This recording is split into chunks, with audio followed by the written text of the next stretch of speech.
भारत और अमेरिका मिलकर के कुछ ऐसी सैटेलाइट लॉन्च करने जा रहे हैं जिससे सेंटीमीटर की डिफरेंस में भी अगर परिवर्तन होगा तो उसे ऑब्जर्व किया जा सकेगा।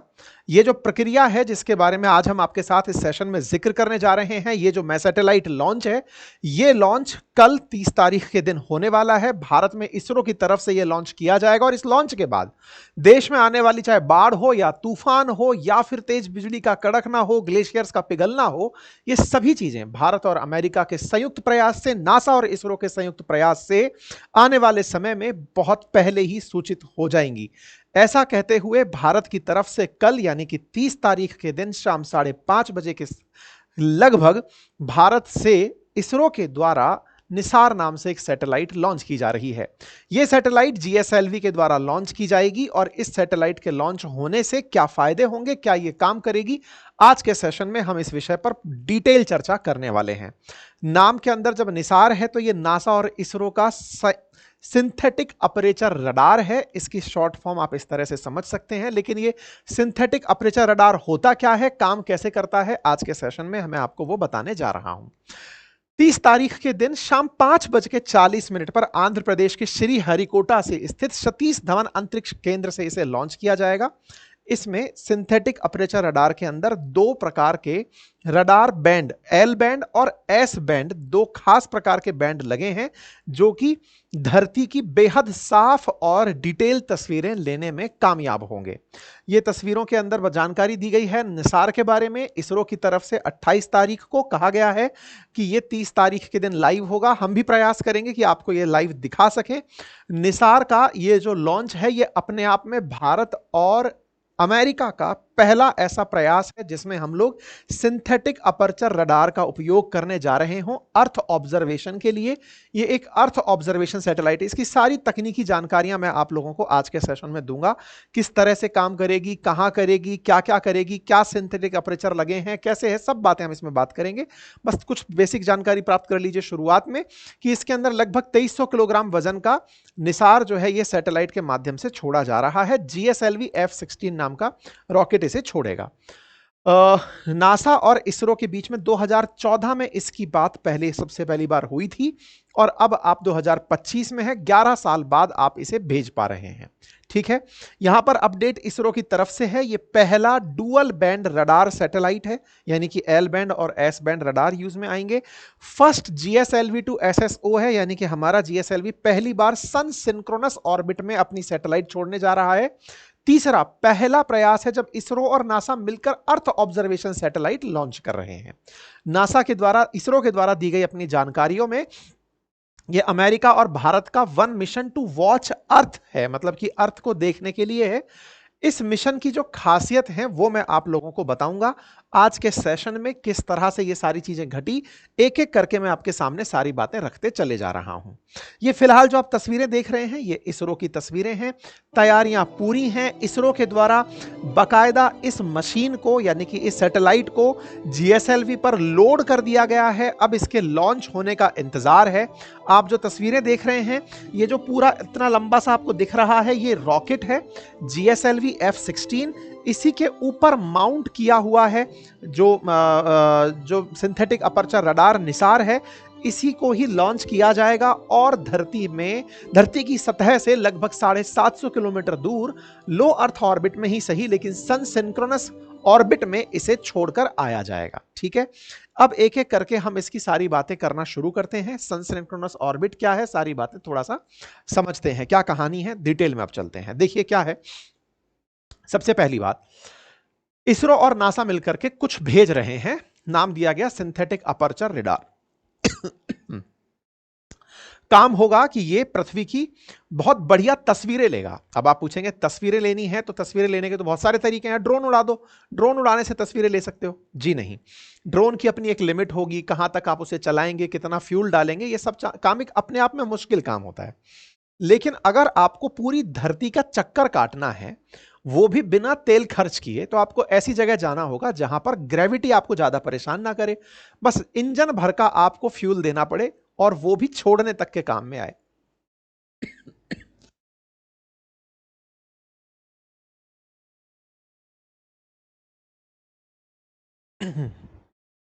सॉरी। ऐसे में अर्थ के चारों तरफ चक्कर काटने वाला ये जो सिस्टम हमने तैयार किया है, ये 12 दिन में पूरी पृथ्वी का चक्कर काट लेगा। 12 दिन में पृथ्वी का चक्कर काटेगा तो क्या ये पृथ्वी पर आकर नहीं गिर जाएगा? एक बहुत बेसिक सा बच्चों के दिमाग में उठने वाला प्रश्न। नहीं साहब, ये नहीं गिरेगा। क्यों नहीं गिरेगा? क्योंकि इसको जिस जगह छोड़ा जा रहा है वो सन के साथ सिंक्रोनस है। एक तरीके से सन जहां खींच रहा है, अर्थ जहां ग्रेविटी में खींच रही है, दोनों के साथ सिंक्रोनाइज होकर ये चल रहा है।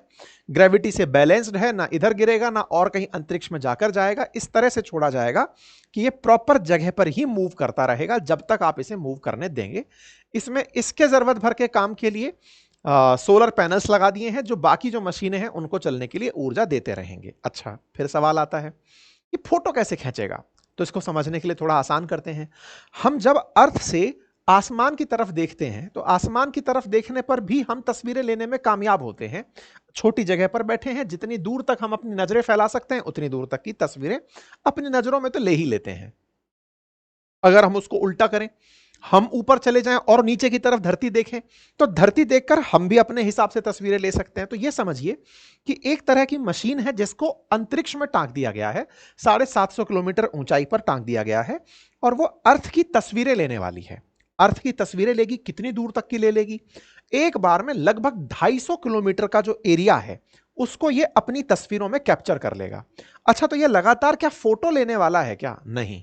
अगर ये लगातार फोटो लेने लगा और अर्थ का 12 के दिन में पूरा चक्कर कर देगा और लगभग 3 साल और कहीं लिखा है 5 साल का इसका कार्यकाल होगा, 5 साल का कार्यकाल होगा, ऐसे में तो ये पगला जाएगा। कितनी तस्वीरें लेगा भाई?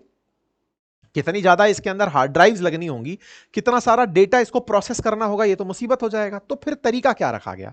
तरीका ये रखा गया कि ये डेटा तो कलेक्ट करेगा, तस्वीरों के रूप में नहीं, रेडिएशंस से जो रिफ्लेक्शंस निकल कर आएंगे उनसे बनी हुई इमेजेस के रूप में। अब ये क्या कहानी है?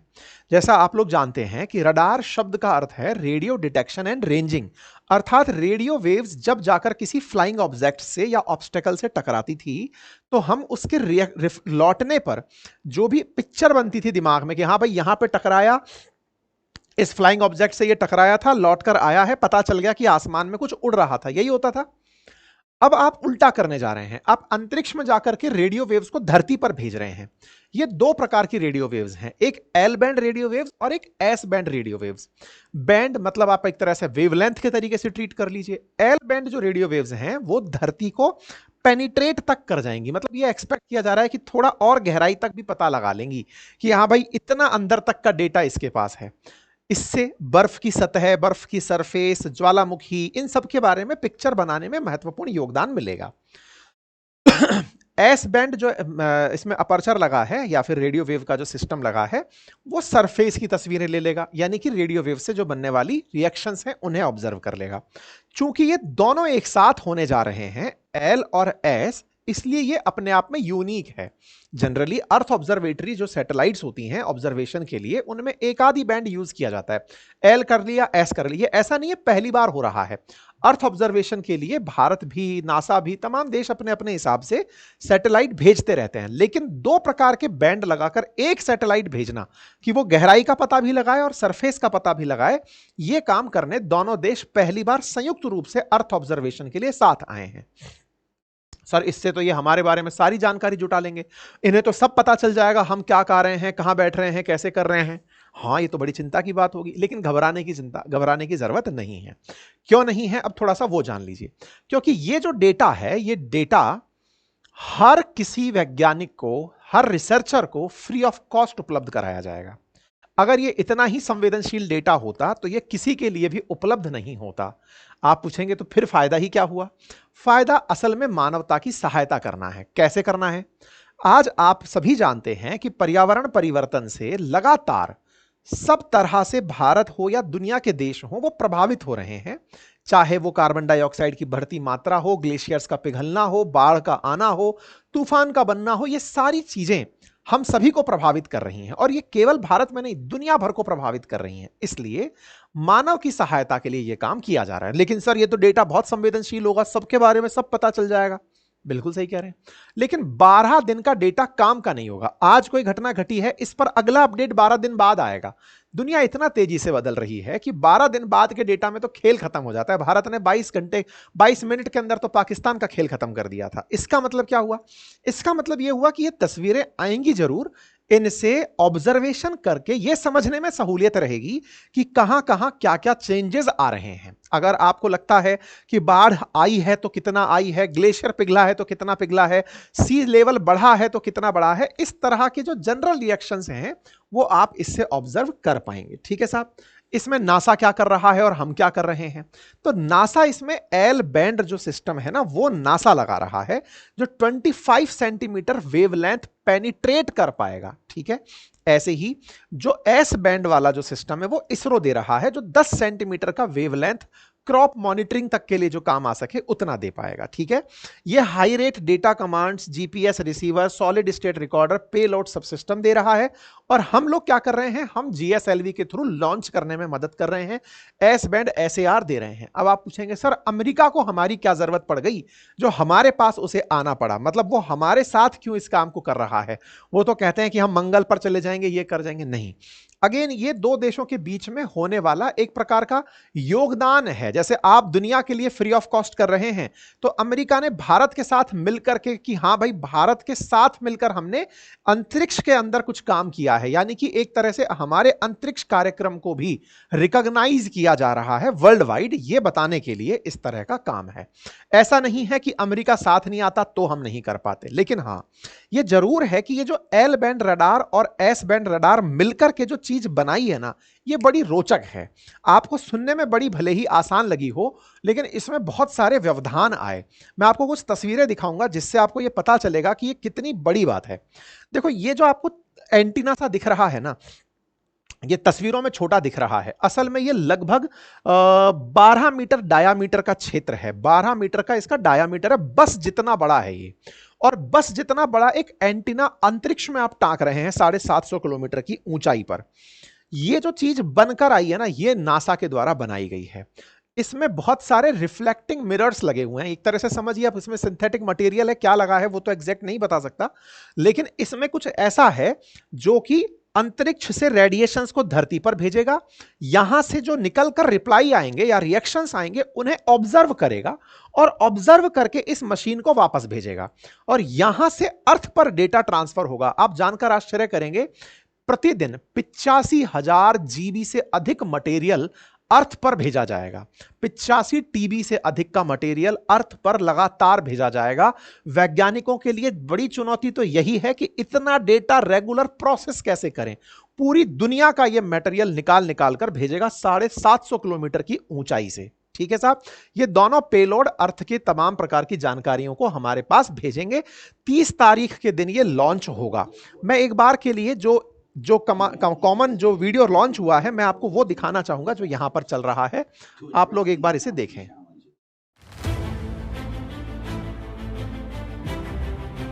In an era where climate change dominates global discourse, humanity faces an increasing vulnerability to natural disasters.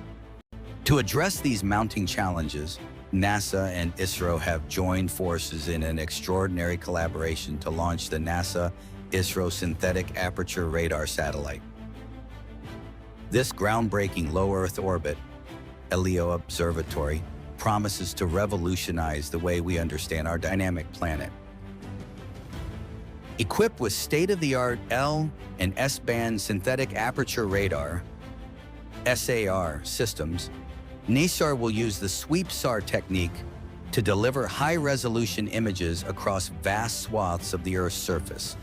Incredibly, it will map the entire globe every 12 days, offering unprecedented consistency in spatial and temporal data. NISAR's mission is nothing short of transformative. From tracking glacial melt and monitoring agricultural landscapes to analyzing seismic shifts and managing disaster response, it will empower scientists, researchers. शायद इससे आपको ये समझ में आ गया होगा कि ये कितना बड़ा सिस्टम भेजा जा रहा है और वो किस पर्पज से यूज में आने वाला है। यहां पर आप इसी को लॉक और पैक होते हुए देख रहे हैं, इसी को ही अंतरिक्ष में भेजा जा रहा है, ठीक है। इसी को लेकर के निसार की लॉन्चिंग और 12 दिन के अंदर पृथ्वी की रिपोर्टिंग, इसकी चर्चाएं चल रही हैं। अब हम एक बार के लिए वो तरीका देखते हैं कि ये कैसे इस काम को अंजाम दिया जाएगा। आइए थोड़ा सा समझने का प्रयास करते हैं। ये कुछ ऐसे है, मान लीजिए कि ये निसार है और इस निसार के साथ में ये रिफ्लेक्टिंग मिरर लगा हुआ है।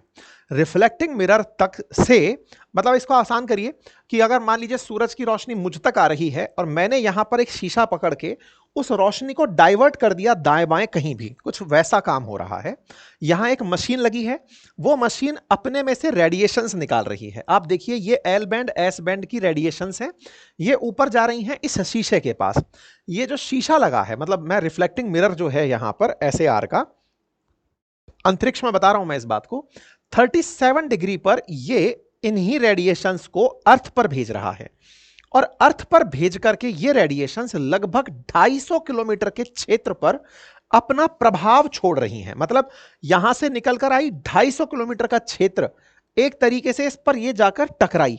यहां टकराने के बाद जो मैसेजेस रिसीव हुए उन्हें लेकर के ये यहां से वापस चल दी और ये वापस जाकर के वापस इसी शीशे पर गई और इस शीशे से फिर जाकर के ये इस मशीन पर आई। मतलब आप इस तरह से समझिए कि यहां से छोटी वेवलेंथ भेजी जा रही है, यहां पर टकराते टकराते बड़ी हो जा रही है। देखिए वेवलेंथ का सिंपल सा नियम है ना, hc/λ होता है एनर्जी के केस में। एनर्जी ट्रेवल में खत्म हो रही है, वेवलेंथ बढ़ती चली जा रही है, वेवलेंथ और बढ़ती चली जा रही है जब लौटते जा रहे हैं। तो देखिए छोटी वेवलेंथ यहां से आ रही है, आते आते बड़ी होती चली जा रही है, फिर यहां से और बड़े फॉर्मेट में पहुंच करके यहां पर रिपोर्ट हो रही है।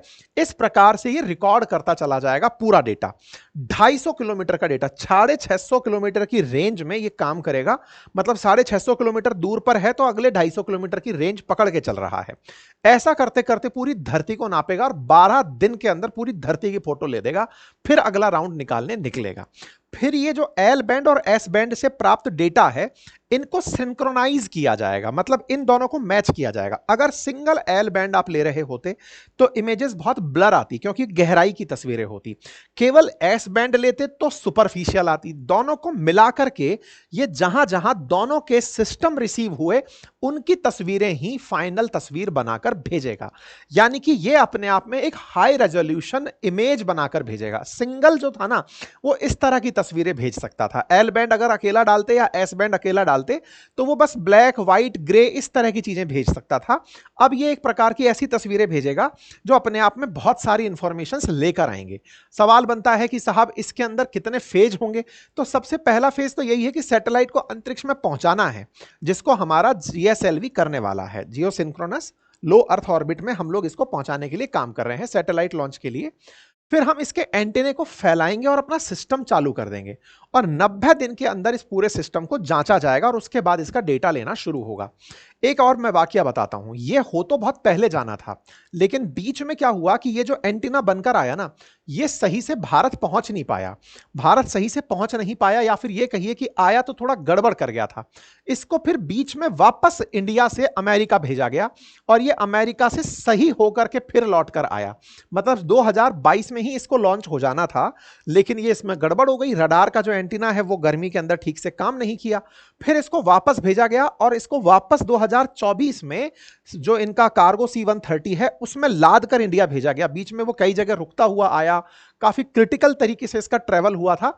फिर ये अब फाइनली जब इंडिया पहुंच गया तो इसको फिर तैयार करके अब इसको लॉन्च करने की तैयारियां की जा रही हैं। तो कल ये लॉन्च हो जाएगा और आप सभी को इसकी जानकारियां प्राप्त हो जाएंगी। वैसे हम भी आपको ताजा ताजा अपडेट जो भी होंगे वो उस समय पर देते चल रहे होंगे। ठीक है साहब, ये जानकारी मैंने दे दी। बाकी तो फायदे जो होते हैं वो तो मैंने समझा ही दिए, एग्रीकल्चर से रिलेटेड होंगी, ये सब चीजें होंगी। लागत पर भी थोड़ी चर्चा कर लेते हैं। इसमें जो सारा पैसा है ना वो लगभग अगर 1.25 लाख करोड़ रुपए का है तो हमारा खर्चा 800 करोड़ रुपए के आसपास ही है। मैक्सिमम खर्चा इसमें नासा ही कर रहा है। ये अपने आप में एक बहुत बड़ी बात है। दूसरी बात, यहां पर 2 रडार सिस्टम लगे हैं। इसमें जो स्वीप SAR लगा है ये असल में सिंथेटिक अपर्चर रडार का L और S का एक साथ काम करने की तकनीक को स्वीप SAR कहा गया है। जो 85 टेराबाइट डेटा रोजाना भेजने का प्रयास करेगा। तो उम्मीद है आप सभी साथियों को तकनीकी जानकारी ये समझ आई होगी। कल हम इसकी बेहतर लॉन्च की कामना करते हैं और उम्मीद है कि साइंस के अपडेट्स आपको आने वाले समय में और बेहतर तरीके से इसकी वजह से प्राप्त होंगे। फिलहाल के लिए इतना ही। अपना ख्याल रखें। बाकी